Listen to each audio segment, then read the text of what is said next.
હે શાંભવી, તું આવી ગઈ? હા આવી ગઈ. ગુડ. તમારી વાત સાંભળ. પહેલા તમે મારી વાત સાંભળો. તમે ઘરનો દરવાજો ખુલ્લો મૂકીને ગયા હતા. હું અહીંયા જ્યારે આવીને ત્યારે ઘરનો દરવાજો ખુલ્લો હતો અને અહીંયા કોઈ જ નથી. ઘરમાં કોઈ નથી? આ મેડમ જતા રહ્યા કે શું? હા ભાઈ, મને લાગે છે કે આપણા ઘરમાં ચોરી થઈ છે. તમે પ્લીઝ જલ્દી આવો ને. ચોરી? ઇમ્પોસિબલ. શાંભવી, તું એક કામ કર, તું બધે ચેક કર. હા, હું હમણાં ચેક કરી આવું. મને લાગે છે કે હું એમના વિશે જાણી ના જાઉં એટલે આ મેડમ મારી એબ્સન્સમાં જ જતા રહ્યા અને ઉતાવળમાં કદાચ ઘરનો દરવાજો ખુલ્લો રાખી ગયા હશે.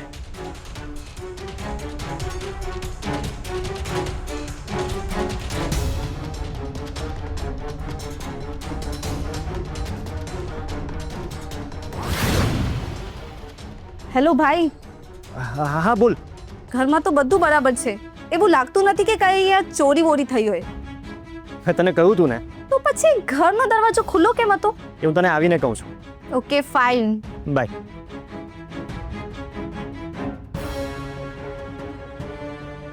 મેં જ્યારે એમને કહ્યું કે એ માં બનવાના છે ત્યારે તો એ કેટલા ખુશ દેખાતા હતા. મને લાગે છે કે એ મારાથી એમની આઈડેન્ટિટી છુપાવવા માંગતા હશે. ભગવાન એમને ખુશ રાખજો.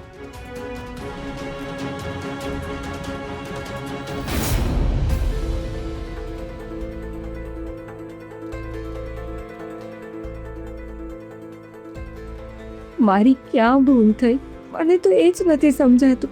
મેં શું ખોટું વિચાર્યું ભગવાન? મારા સારા વિચારનું આટલું ખરાબ પરિણામ આવશે આવું તો મેં સપને નહોતું વિચાર્યું.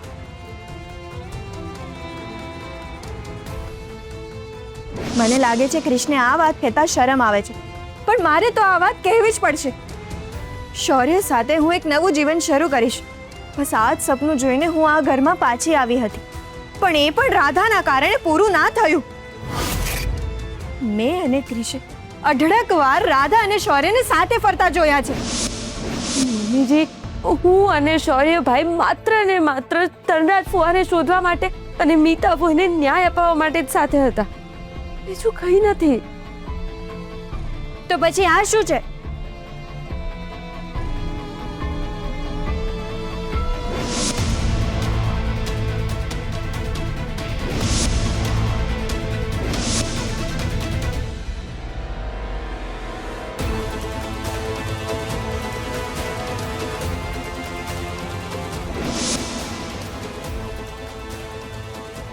તારા જન્મ પહેલા જ તારા અસ્તિત્વ પર સવાલો ઉઠ્યા છે બેટા. હું તને લઈને ક્યાં જાઉં મને તો એ જ નથી સમજાતું.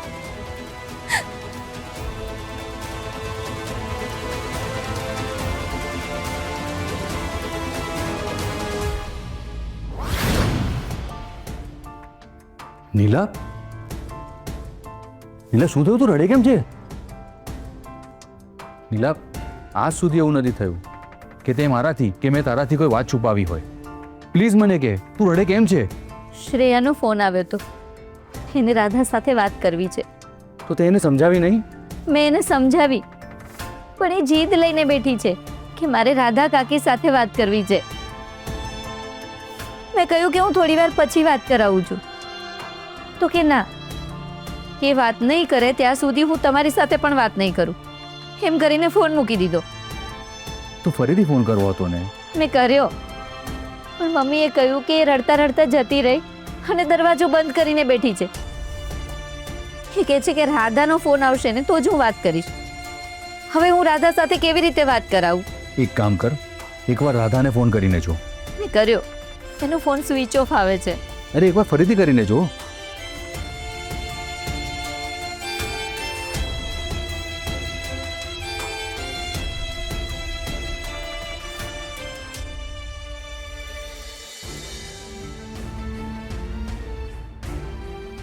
હું એક કામ કરું છું, હું મમ્મીજીના ઘરે જઈને એને સમજાવી દઈશ. કેટલાને સમજાવીશ?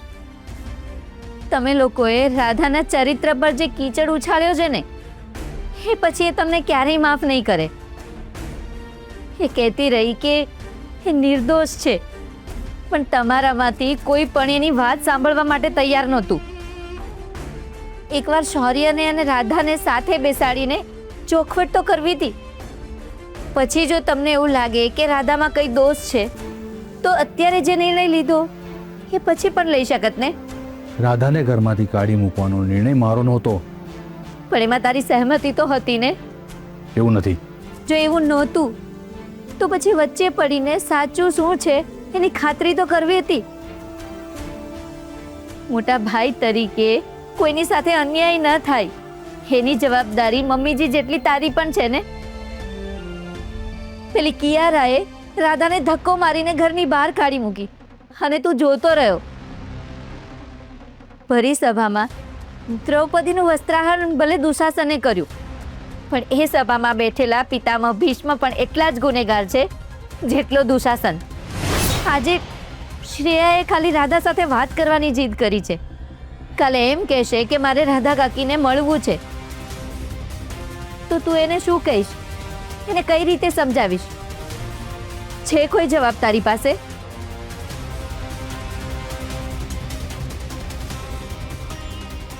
નીલા,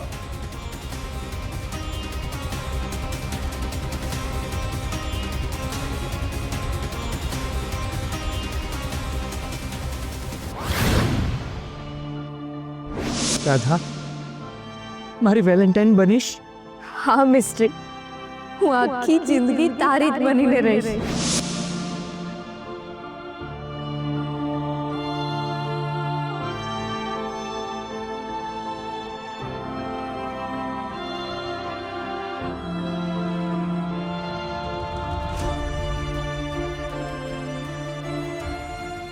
ખબર નથી પડતી કે રાધાએ હજી સુધી ફોન કેમ બંધ રાખ્યો છે. એકવાર એની સાથે વાત થઈ જાય તો સારું. ક્યાં છે, શું કરતી હશે, કંઈ જ સમજાતું નથી.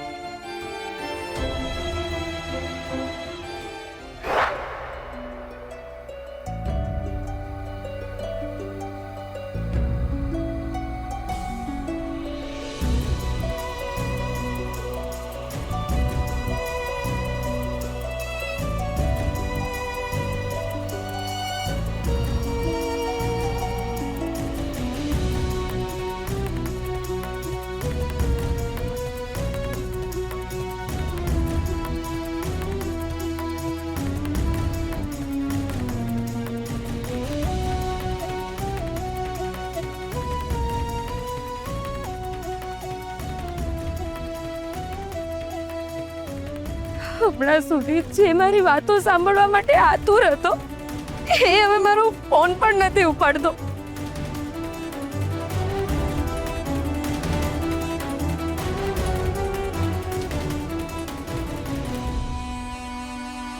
નાનપણથી જ પ્રતિભા મમ્મી પાસે સાંભળતી આવી છું કે સારા કર્મો કરો તો એનું ફળ સારું મળે, અને આ જ સિદ્ધાંતો પર હું આખી જિંદગી ચાલતી આવી.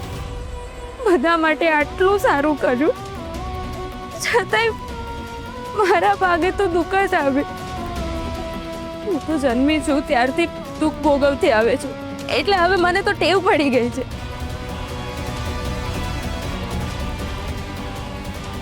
પણ મારું બાળક, એને પણ મારી જેમ બસ દુઃખ જ ભોગવવું પડશે. ના ના, હું એને દુઃખ નહીં ભોગવવા દો. જીવનના માટે મેં મારી જાત ઘસી નાખી. મારી ઈચ્છા, મારું સુખ, આની કોઈ પરવા કર્યા વગર બસ મારા ક્રિશની ઈચ્છા, એના સપના, પરિવારનું સુખ, આ બધામાં જો પોતાનું સુખ શોધતી રહે, અને અંતે મારા હાથમાં કંઈ ના આવ્યું. અમારા ક્રિશનો પ્રેમ, અમારા પરિવારનો સાથ,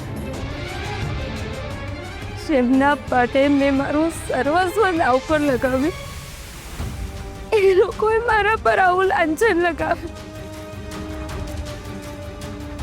કાલે ઉઠીને મારું બાળક જન્મશે તો લોકો એને કેવી નજરથી જોશે?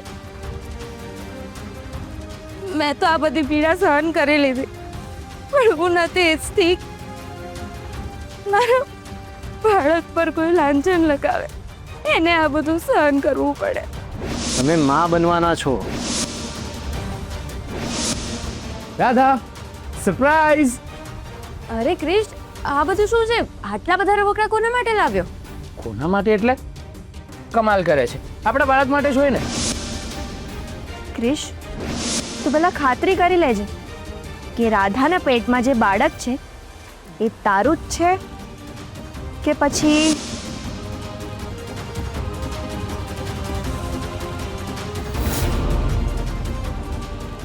ક્રિશ, તું પહેલાં ખાતરી કરી લેજે કે રાધાના પેટમાં જે બાળક છે એ તારું જ છે કે પછી રાધા રાધા રાધા રાધા, મારી રાધા. શું થયું ક્રિશ? તે જોરથી બૂમ કેમ પાડી? તું ઠીક તો છે ને? મારી રાધા, મારી રાધા આવું ના કરી શકે. એ મને એકલું મૂકીને ના જઈ શકે. અરે તું આવું કેમ બોલે છે? અચાનક તને શું થયું? ભાભી, હવે મને બહુ ખરાબ સપનું આવ્યું કે રાધા નદીમાં કૂદી ગઈ. તું શું બોલે છે? અને રાધા આવું શું કામ કરે? મેં એની સાથે જે કર્યું હતું એનાથી દુઃખી થઈને એને આવું કર્યું હશે તો? તું પહેલાં શાંત થઈ જા. જો આ ખાલી સપનું હતું. આપણા મગજમાં નેગેટિવ થોટ્સ આવતા હોય છે ને, ત્યારે આવા ખરાબ સપનાઓ આવે. પણ બધા સપના સાચા નથી હોતા. અને રાધાની બહુ ચિંતા થાય છે. એ ઠીક તો હશે ને? એના પર ભગવાનની કૃપા છે. જ્યારે એના પર કોઈ સંકટ આવે છે ને, ત્યારે સાક્ષાત ભગવાન આવીને એનું રક્ષણ કરતા હોય છે.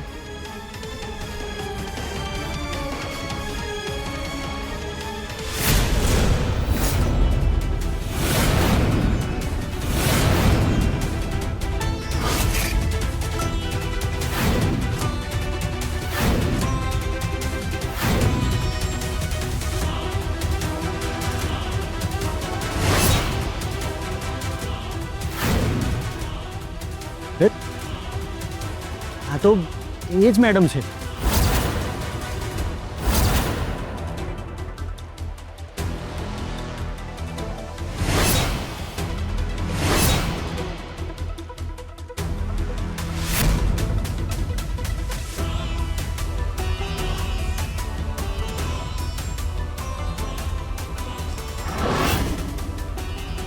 અરે અરે અરે, તમે આ શું કરો છો?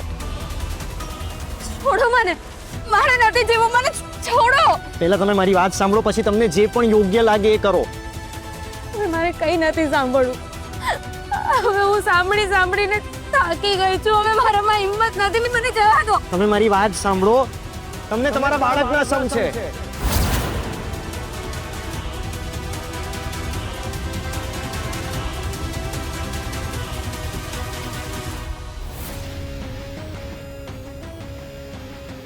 તમે ચાલો મારી સાથે. તમે ચાલો. ખબર નથી પડતી કે રાધા ક્યાં છે, કેવી હાલતમાં છે. ભાભી, મને રાધાની બહુ ચિંતા થાય છે. મારે ગમે ત્યાં તેને શોધવી જ પડશે. પણ તું એને ક્યાં શોધીશ? ક્યાં શોધીશ? પેલા એક કામ કર, તું રાધાને ફરીથી ફોન કર. હા.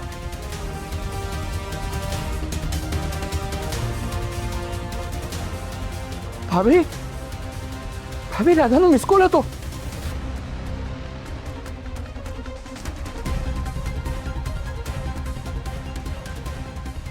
એનો મતલબ એમ કે રાધા એકદમ ઠીક છે અને કંઈ નથી થયું. મેં તને કહ્યું હતું ને કે રાધાને કંઈ નહીં થાય. એનો મિસ કોલ હતો, મતલબ એનો ફોન ચાલુ થઈ ગયો છે. હા ભાભી, તમારી વાત સાચી છે. હું હમણાં જ રાધાને ફોન કરીને જાણી લઉં છું કે એ ક્યાં છે ને, અને હમણાં ને હમણાં ઘરે પાછી લઈને આવું છું.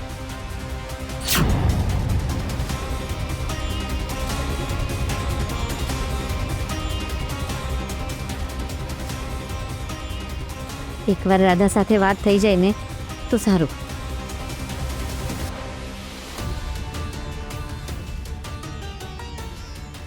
હે ભગવાન, નોટ અગેન. રાધાનો ફોન ફરીથી સ્વિચ ઓફ આવે છે. હવે શું કરું? તું ટેન્શન ના લઈશ. રાધાએ સામેથી તને ફોન કર્યો હતો ને, તો એ ફરીથી કરશે. પણ ક્યાં સુધી રાહ જોઉં? રાહ જોવા સિવાય આપણા પાસે બીજો ઓપ્શન છે ખરો? તું જ કહેતો. ક્રિશને રાધાનો મિસ કોલ આવ્યો હતો. એનો અર્થ એ છે કે રાધા ક્રિશ સાથે કોન્ટેક્ટ કરવાનો પ્રયત્ન કરી રહી છે. ના ના, મારે એ લોકો વચ્ચેના કનેક્શન્સ કાપી નાખવા પડશે, જેથી કરીને રાધા ક્રિશને કનેક્ટ ના કરી શકે. તમે મને શું કામ બચાવી? લોકોના જીવન બચાવવું એ મારું કામ જ નહીં, પણ મારું કર્મ અને ધર્મ પણ છે. તમને ખબર નથી, પણ તમારી જિંદગી હમણાં કિંમતી છે. તમારે એમના માટે તો જીવવું જ પડશે. મારી કોઈ કિંમત નથી, કોઈને મારી નથી પડી. જો એવું જ હોત તો અત્યારે હું આ હાલતમાં ના હોત.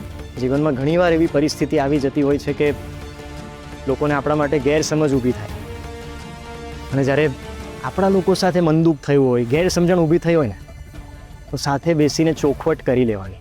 પણ જો કોઈ તમને સાંભળવા જ ના માંગતું હોય તો ચોખવટ કેવી રીતે કરાય? ગેરસમજ દૂર કેવી રીતે કરાય? હું મારા અનુભવ પરથી કહું છું, દરેક સવાલનો જવાબ સમય પાસે હોય છે. ક્યારેક એ જવાબ તરત મળી જાય છે, તો ક્યારેક એ જવાબ મળતા થોડો સમય લાગે છે. પણ એ પહેલાં આપણે ઉતાવળે કોઈ પણ નિર્ણય લઈએ ને, તો પછી પસ્તાવાનો જ વારો આવે. મેં આજ સુધી ઘણું બધું સહન કર્યું છે. મારા મન પર પથ્થર રાખીને ઘણા બધા અપમાનો સહન કર્યા છે. મારો કોઈ જ વાંક ના હોવા છતાં પણ ઘણી વાર કડવા ઘૂંટ પીધા છે.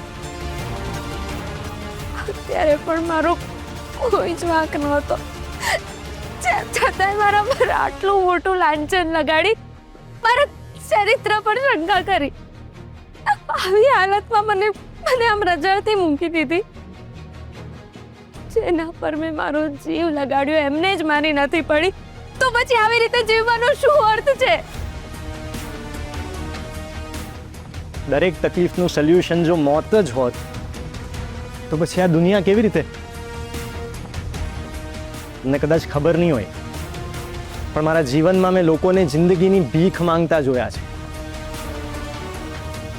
સાહેબ, મને બચાવી લો. સાહેબ, મારી માને બચાવી લો. સાહેબ, મારા દીકરાને બચાવી લો. તમે કોઈ એટલા પૈસા આપવા માટે અમે તૈયાર છે. જિંદગીની શું કિંમત હોય છે ને, એ મોત સાથે જજુમતા લોકો અને એના પરિવારને પૂછો. આત્મહત્યાથી મોટું પાપ આ દુનિયામાં બીજું કશું છે જ નહીં, કારણ કે તમે ઈશ્વરની મરજી વિરુદ્ધ કરો છો. રાધાએ મને ફોન કર્યો, એનો મતલબ એમ કે મારી સાથે વાત કરવા માંગે છે. તો પછી હવેનો ફોન સ્વિચ ઓફ કેમ આવે છે? કદાચ એવું બની શકે કે એના ફોનની બેટરી ઉતરી ગઈ હોય. આપણે પોલીસ કમ્પ્લેન કરીએ તો? ના ભાભી, જો પોલીસને ખબર પડશે તો બહુ મોટો પ્રોબ્લેમ થઈ શકે છે. એ ઉલટ તપાસ કરશે તો બધા પ્રોબ્લેમમાં મુકાઈ જઈશું. હા, એ પણ છે. જો મને રાધાનું લોકેશન ખબર પડી જાય તો ગમે તે રીતે એને સમજાવીને પાછી લઈ આવીશ. ભાભી, તમે ઘરમાં તો બધાને સારી રીતે ઓળખો છો. જે થયું એના વિશે તમને શું લાગે છે? રાધા અને શૌર્ય... સાચું કહું ને ક્રિશ, તો કોઈ ગમે તે આવીને કે તો પણ મારું મન માનવા તૈયાર નથી કે રાધા અને શૌર્ય આવું કરી શકે. આ ચોક્કસ કોઈનું ષડયંત્ર છે જેમાં રાધા અને શૌર્ય ફસાઈ ગયા છે. મને લાગે છે શૌર્યની વાત સાચી છે. રાધા અને શૌર્યને સાથે બેસાડીને વાતની ચોખવટ કરવી પડશે, તો જ સાચી હકીકત બહાર આવશે અને બધાની ગેરસમજ દૂર થશે. તમારી વાત સાચી છે, પણ ઘરમાં મમ્મીને કે મોટા ભાઈને ખબર ના પડવી જોઈએ કે આપણે રાધાને શોધીએ છીએ, નહીં તો ઘરમાં પ્રોબ્લેમ થઈ શકે છે. પણ આપણે રાધાને શોધીશું કઈ રીતે? હું એક કામ કરું છું, હું કોઈ મોબાઈલ એક્સપર્ટને પકડું છું જે રાધાના નંબર પરથી એને ટ્રેક કરી શકે. રાઈટ. મારે આ વાત સાસુમાના કાને નાખવી જ પડશે, જેથી ક્રિશ રાધાને શોધવાનો પ્રયત્ન ના કરે.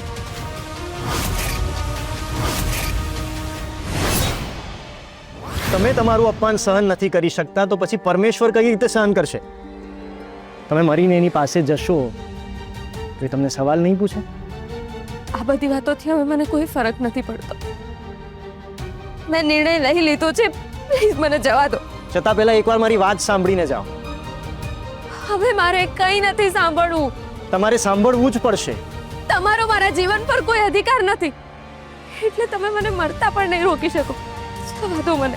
માન્યું કે તમારા જીવન પર મારો કોઈ જ અધિકાર નથી, પણ તમારા પેટમાં રહેલા બાળકનો જીવ લેવાનો તમને પણ અધિકાર નથી.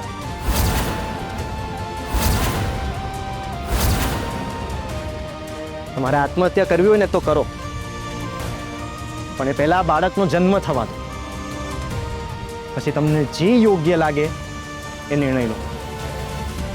હું તમને નહીં રોકું.